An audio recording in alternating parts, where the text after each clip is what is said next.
One of the reasons why many creative dissertations receive lower mark is not the topic itself, but weak and unclear introduction.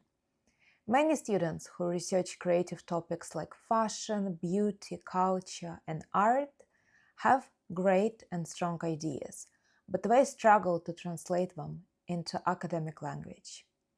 In this video, I'm going to explain to you step by step how to take your creative dissertation and write a strong academic introduction.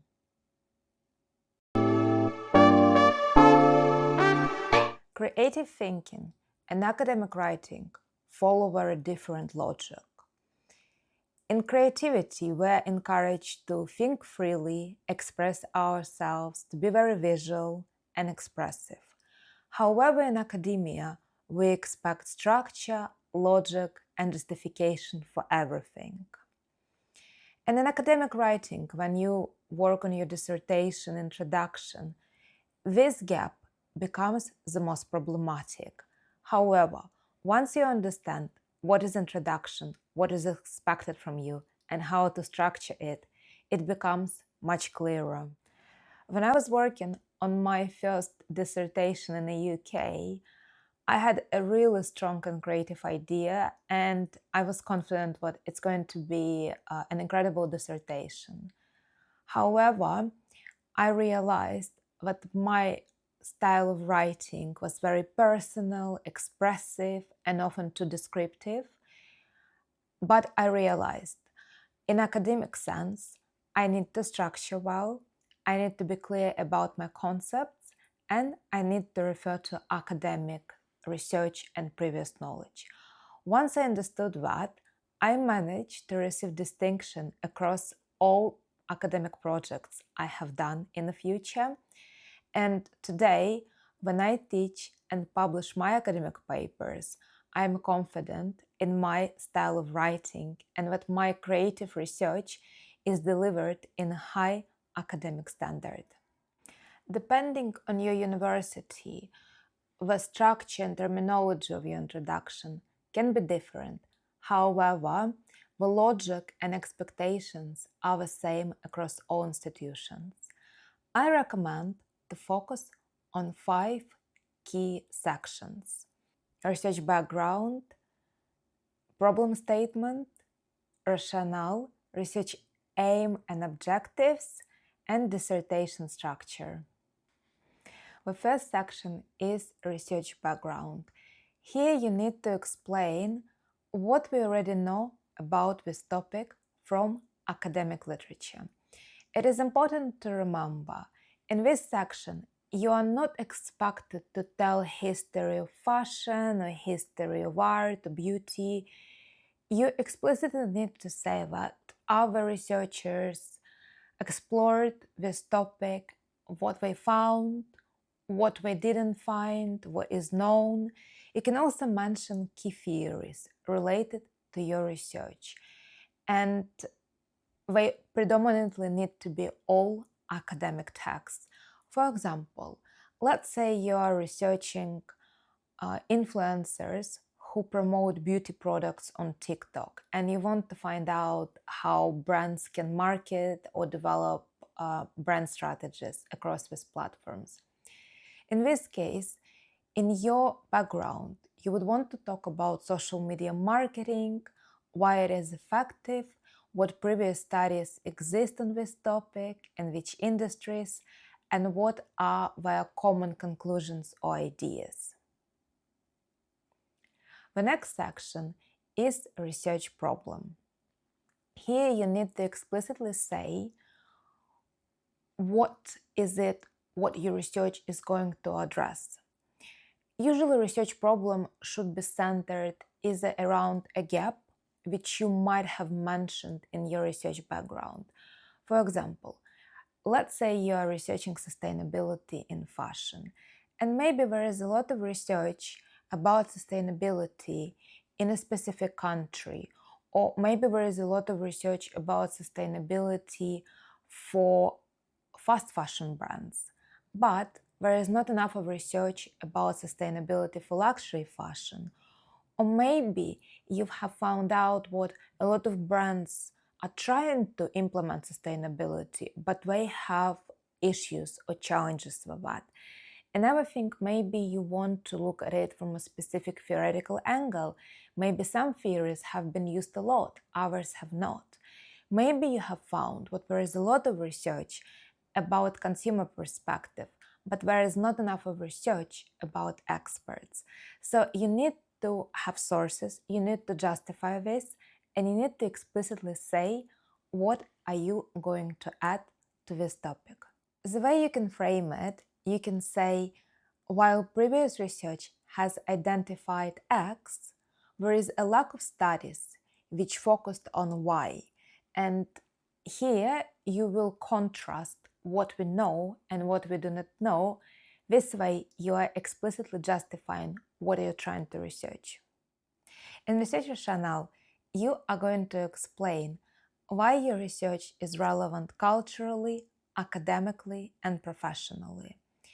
Here, you want to mention something about current trends in the industry you are researching. Let's imagine you are researching skincare industry, and maybe you want to look at some market reports, industry statistics, and let's say you have found what people are starting to spend more money on skincare products, or there is a growing demand for specific type of skincare products, maybe evidence-based, maybe products with scientific research, and you can justify why you're researching this topic. Another thing which you can mention is that there is a lot of new brands which are emerging in this field.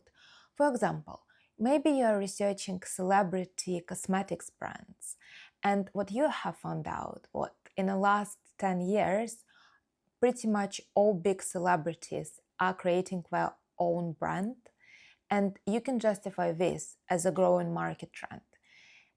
Let's say you are researching AI and fashion. You can find some reports on established databases such as Business of Fashion, which will confirm that AI is a growing sector and a lot of fashion brands are investing in it and expect it to be a key area of their business operations in future.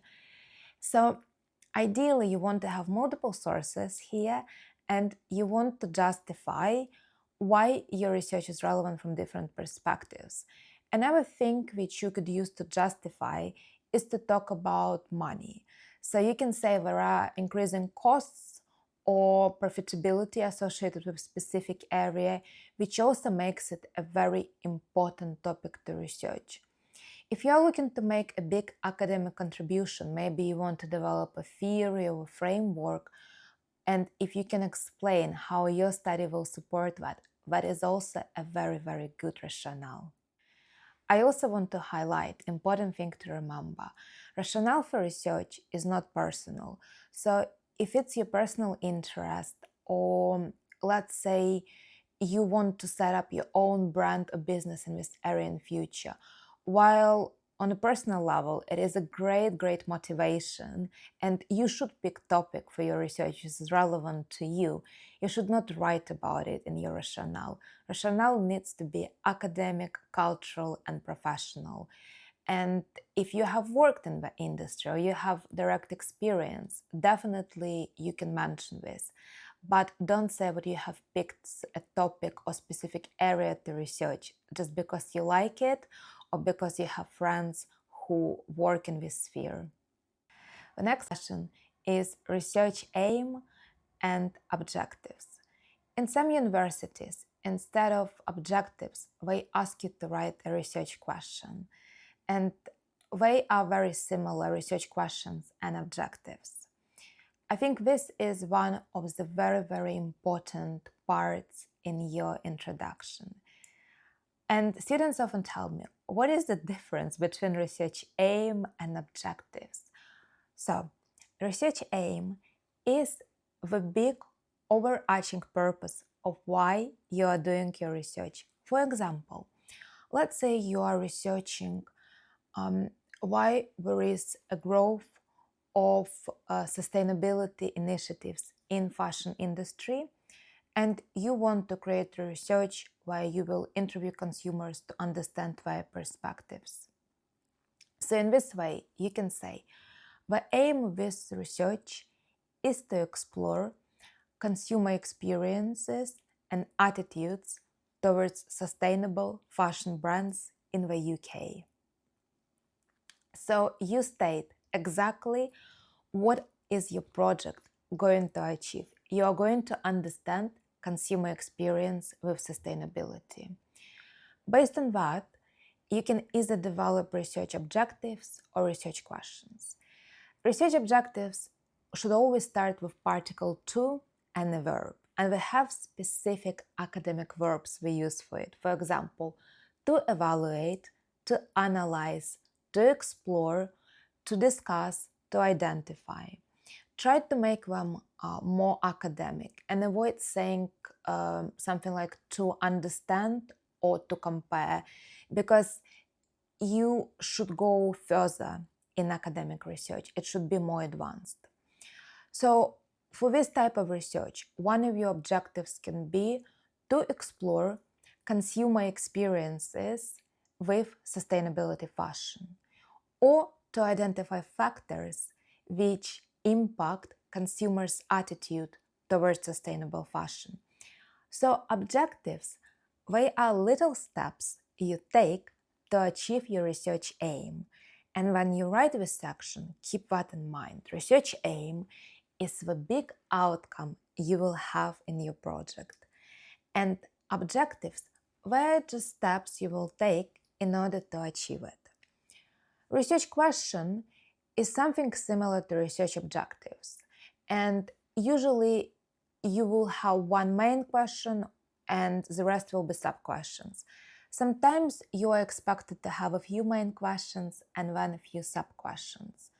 Research question could be something which is looking to address your research aim. So for research on sustainability, your research question could be, what are the key factors which drive consumers' purchase intention towards sustainable fashion? We always say that research questions should be WH questions. So what, which, how?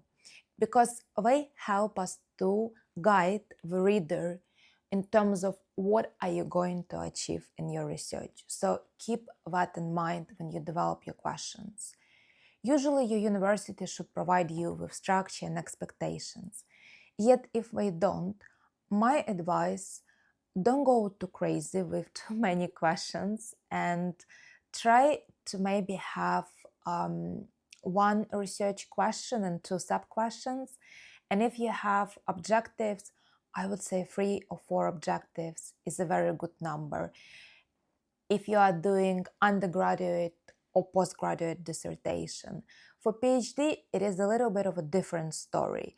You might have more questions and more objectives, but 3 and 4 are really good numbers to have in this section. Another way of how you can look at your research questions and objectives is that research objectives are steps you're going to take to achieve your aim, and research questions were themes, ideas, or questions you want to explore in your research. The final section of your dissertation is dissertation structure. Here you just want to write a short paragraph to explain what are you going to do in the following chapters. So you want to give one sentence for each chapter, so just to say what will be the structure, what you're going to include, and how many chapters you're going to have in total. And you want to give a little bit of a preview of content of each chapter. For example, which theories or ideas you will discuss in your literature, or which methods you will discuss in your methodology chapter. So if you are working on a creative dissertation, you can follow the structure we discussed today to develop your own dissertation. If you find this video useful, please subscribe and like it, and follow my channel because I will be releasing templates for academic writing and dissertation very soon.